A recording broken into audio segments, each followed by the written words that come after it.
What is up, guys? Jimmy here with another video. Thanks so much for clicking on this video. I really do appreciate it. Now, I'm just going to cut to the chase.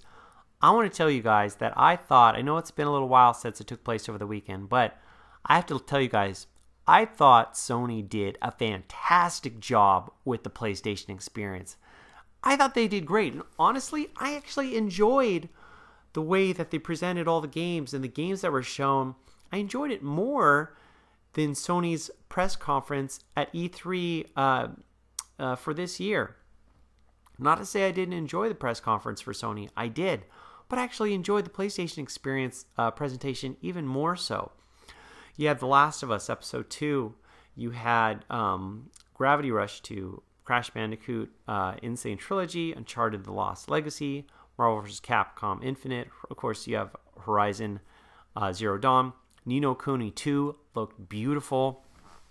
Lots of great stuff. It's funny, I was reading some of the comments on the trailer for Knack 2. A lot of people were surprised by this one. One comment was, the guy was kind of laughing, saying, did anyone ask for Knack 2? But it definitely makes sense. The first one, I think, sold around 1 million copies.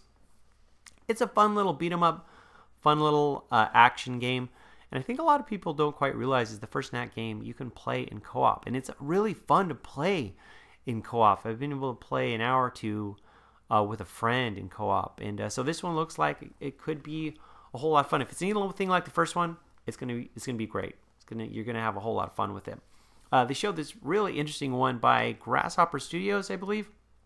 Let It Die is a free game. It kind of looks like a cross between Dark Souls and Dead Rising. I downloaded it, but I know so many other things I've been having to do and play. Let me know, guys, if you have tried Let It Die and your thoughts on the game. Yeah, and of course, the game you're watching right now is Windjammers, which is a cult classic, cult favorite on the Neo Geo. And for Windjammers on the PlayStation 4, there's going to be online multiplayer, which I can see how this could be a whole lot of fun. Now, this is one I was introduced to in the arcades. And if any of you guys are familiar with Neo Geo's lineup of games, of course, they've got a whole lot of beat-em-ups and a whole lot of 2D fighters. This, of course, they got sports titles too. They got baseball, and it's like, gosh, 3 or 4 or 5 soccer games.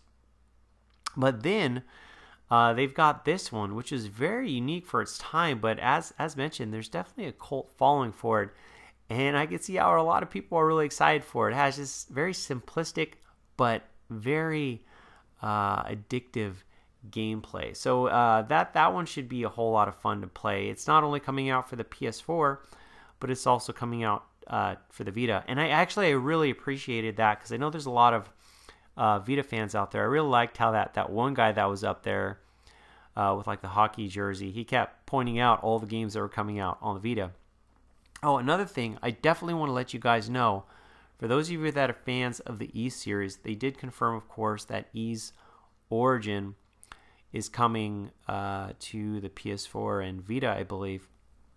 2 or 3 years ago, I got to buy it on Steam, and I'm a huge Ys fan. And guys, I have to tell you, holy cow, this is a great, incredible Ys game. It takes place, I think, around 500 or 700 years before the events of Ys Book 1 and 2. It is so fantastic. Lots of variety for the areas. Beautiful soundtrack. Just a great game. But anyway, guys, those are some of the games they showed at the PlayStation Experience. I think Sony, they nailed it. I think they did a phenomenal job, guys. And let me know in the comment section below what you guys thought about the PlayStation Experience, if you enjoyed it.